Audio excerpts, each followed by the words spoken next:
Hello बच्चों, BSA Shankar sir Navodaya में स्वागत है। मैं शंकर राजपूत इस चैनल के माध्यम से नवोदय क्लास 6 में प्रवेश हेतु नवोदय की तैयारी करवाता हूं, जिसमें मैं गणित को बहुत सरल, सहज और सटीक तरीके से आप लोगों के सामने पढ़ाता हूं। तो आप गणित को आप सरल तरीके से शंकर सर के साथ सीखें। में हम गणित का सूत्र का उपयोग किए बिना गणित सिखाते हैं, ताकि बच्चे को गणित का सूत्र जो रटने में समय गंवाते हैं वह समय हमारे गणित पढ़ाने से बच जाता है। क्योंकि बच्चों को सूत्र को रटने में आधा समय व्यतीत हो जाता है, फिर भी बच्चे सूत्र में ही फंस जाते हैं। इसलिए हम अधिकांशतः सूत्र का उपयोग नहीं करेंगे।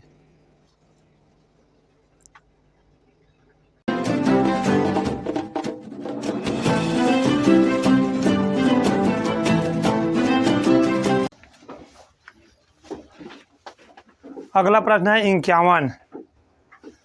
51 प्रश्न में है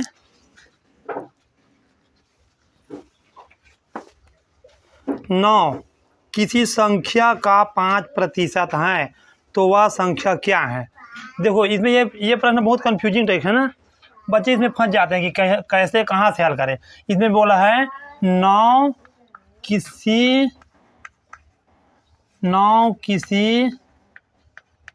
संख्या का 5% है। 5% है तो वह संख्या क्या है बोला है। तो वह संख्या क्या है, तो वह संख्या क्या है बोला है। तो देखो, इसमें प्रश्न कहाँ से कैसे हल करें ये थोड़ा कंफ्यूज होता है। तो इसमें आप अगर ध्यान से पढ़ोगे तो समझ आ जाएगा। 9 जैसे कि हम बोलते हैं 9, जैसे हम यहाँ बराबर ले लिए, अगर हम ऐसे भी लेते हैं फिर भी चलेगा। 9 किसी संख्या का, यहाँ से दूसरा प्रश्न चालू हो रहा है ना, समझो। 9 तो 9 के बाद फिर किसी संख्या का 5% है, तो हम 9 को बराबर में ले लेते हैं। फिर क्या बोले, किसी संख्या का मतलब 1 का 5% है। इस तरह है ये प्रश्न, ठीक है। तो हम 9 के बाद यहाँ कुछ चिन्ह लगाने का तो नहीं दिया है ना संकेत। 9 किसी संख्या का बोल रहा है, तो ये 9 किसी संख्या मतलब 1 का 5%। अब 1 वाई जेड कुछ भी मान सकते हो, तो उसका 5% है। चलो अब इसको हम हल करते हैं। तो ये हो जाएगा 9 बराबर 1 गुणा 5/100। इस तरह हो जाएगा ये। अभी हो जाएगा, इसको अगर कटाओगे तो कटा सकते हो, नहीं कटाओगे तो सीधा बराबर के साथ भेज दो। तो हम 1 से बराबर कर देते हैं।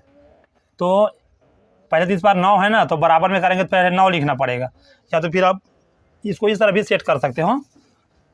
मतलब हम 1 को पहले लिख लेते हैं। 1 गुणित वही है ना, ये 1 गुणित 5% बराबर 9 को इस पार लिख देते हैं, है वही। तो इसमें हमको सुविधा होता है, क्योंकि हम इस तरफ से बनाना पहले चालू करते हैं। तो ये हो जाएगा 1 बराबर कर 1 गुणा भी 5/100 कर लेते हैं। फिर बराबर में 9 है, क्योंकि प्रतिशत का मतलब बटे में 100 होता है, तो हम इसको बटे में कर लिए। तो अब हो जाएगा 1 बराबर करेंगे, क्योंकि हमको 1 का मान ज्ञात करना है ना।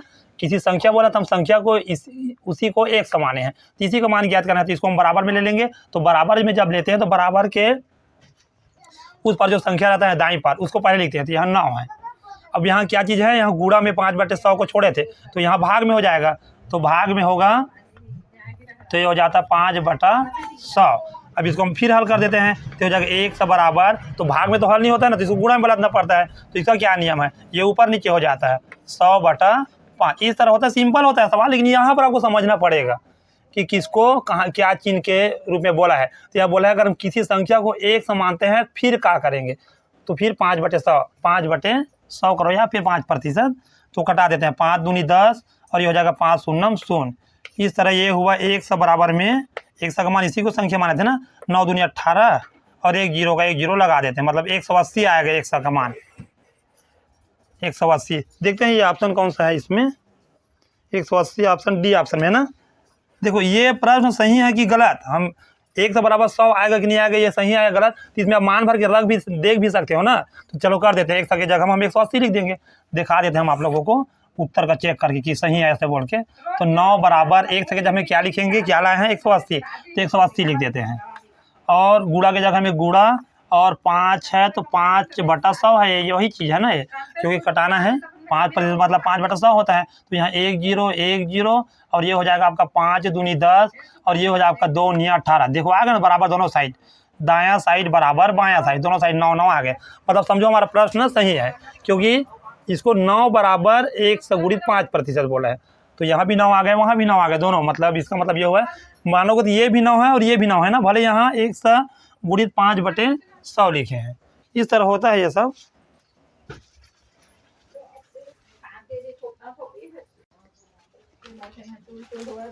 अब प्रश्न संख्या 52, किसी संख्या में से 600 के 70% का 2/3 घटाने पर 320 प्राप्त होता है, तो वह संख्या है। 51 जैसा ही प्रश्न है, ये भी सेम। इसको भी बोला है कि किसी संख्या में से, तो संख्या को हम एक मान लेते हैं। मतलब एक समय से, इसी में से एक समय से जो इसमें मान आएगा उसमें से हम क्या क्या घटाएंगे, इसमें से हम घटाएंगे 600 के मतलब गुणा 70%। सेम वही सवाल है ना, 70% का मतलब फिर गुणा 2/3 मतलब 2/3, 2/3 होगा। घटाने पर मतलब एक समय से इतना घटाने पर क्या मिलता है, 320 मिलता है। ठीक, यही बोला है प्रश्न। अब इसको हल बस तो करना है, तो चलो इसको हल कर देते हैं। तो ये हो जाएगा 100-600 गुणा 70/100 हो जाएगा ना, प्रतिशत का मतलब बटे में 100 होता है, गुणा 2/3 बराबर 320। चलो पहले इसको हम छोटा कर देते हैं, क्योंकि यहाँ गुणा, यहाँ से यहाँ तक आप हल कर सकते हो ना, इसको छोटा कर सकते हो कटा पिटा के, क्योंकि इसमें गुणा का चिन्ह लगा है बीच में। तो चलो हम इसको कटा देते हैं जो करता है। तो 1 0 1 0 1 0 1 0 और यहाँ क्या है 3, तो 3 दूनी 6। इस पार से इस पार नहीं कटा सकते ना, बराबर के उस पार ना, हम यहाँ से इधर भी नहीं कटा सकते ऋण के इस पार। तो चलो जो जो आया उसको अब एक बार फिर लिख देते हैं। तो ये हुआ 1 से ऋण 2 7 14, 14 दूनी 28, तो 280 हो गया। और उसके बाद 280 होगा ना, 2 7 14, 14 दूनी 28 और 1 0 था, लगा दिए, बराबर में है 320। अब देखते हैं 100 का मान हमको ज्ञात करना, तो 100 को बराबर में ले लेते हैं। तो ये हुआ 100 बराबर, फिर बराबर के बाद आएंगे क्या संख्या है 320। अब ये यहाँ ऋण में था, इस पर धन में चला जाएगा, ऐसा होता है। बराबर के उस पर अगर भेजोगे तो 280 हो जाएगा। तो अब हो जाएगा ये 100 बराबर क्या हमारा आया, इसको जोड़ेंगे, 0 की जोड़ो और 8 2 10 के 0 और यहाँ भी हासिल 1, 3 और 2 5 और 1 6। तो 100 बराबर होगा ये 600 हो जाएगा। 100 बराबर 600। देखते हैं ऑप्शन कौन सा है इसमें। ऑप्शन है इसमें 600, सी ऑप्शन में है। अब देखो ये, इसको भी मैं आपको चेक करके बता देता हूँ ना, मान भर के हम 100 बराबर कितना लाए 600, तो हमारा समीकरण ये तैयार किए थे। तो चलो हम इसको देख लेते हैं सही है कि गलत है। तो 600 गुणा 70 बटे में 100 कर देते हैं ना, सीधा आखिर करना ही पड़ेगा, तो प्रतिशत का मतलब बटे में 100 ही होता है। और ये है 2/3 बराबर क्या है 320। ये प्रश्न करने का मतलब ये हो रहा है कि अगर हम इतना को हल करेंगे यहाँ तक तो 320 ही आएगा, आना चाहिए, तब तो दोनों साइड बराबर होगा ना। बीच में बराबर दिया मतलब ये पक्ष और ये पक्ष दोनों बराबर होना चाहिए। जैसे कि हम यहाँ 1 ले रहे हैं तो यहाँ भी 1 होना चाहिए, तब तो इसको हम बराबर बोलेंगे ना।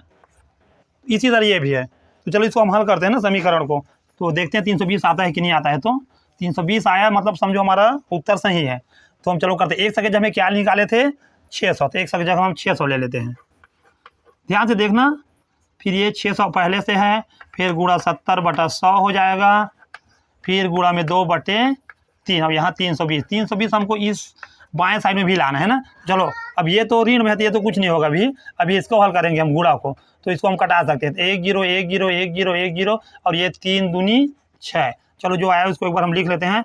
600 ऋण 2 7 14 दूनी 28 मतलब 280 और यहाँ बराबर में 320। ठीक है, अब क्या करेंगे, अब इसको घटाएंगे, घटाने वाला काम है। तो ये घटेगा तो 0 की 0 आ जाएगा और ये 0 में से 8 मतलब 10 हो जाएगा, ये 5 हो जाएगा, 10 में से 8 गए 2 हो जाएगा और ये क्या होगा, ये हो जाएगा आपका हासिल, हाँ 5 है, 5 में से 2 गए तो 3, 320 और बराबर की उस साइड क्या है, यहाँ भी 320 है। तो हमारा दोनों पक्ष बराबर आएगा, समझो हमारा उत्तर सही आया है। हम जो 100 बराबर 600 लाए हैं तो सही है। इस तरह इस ऐसे समीकरण का उत्तर का चेक भी हो जाता है ना, थोड़ा ध्यान दोगे तो आपको सब कुछ आ जाएगा। हम आखिर 100 का मान निकाले, 100 मान के 600, तो उसी 100 को जो शुरू में समीकरण बनाया उसमें भर के देख लो, अगर उस साइड जो दाएं साइड में उतना आएगा, मानो हमारा उत्तर सही था। ठीक, इसको चेक करके बताए थे, उत्तर इसका यही है 600।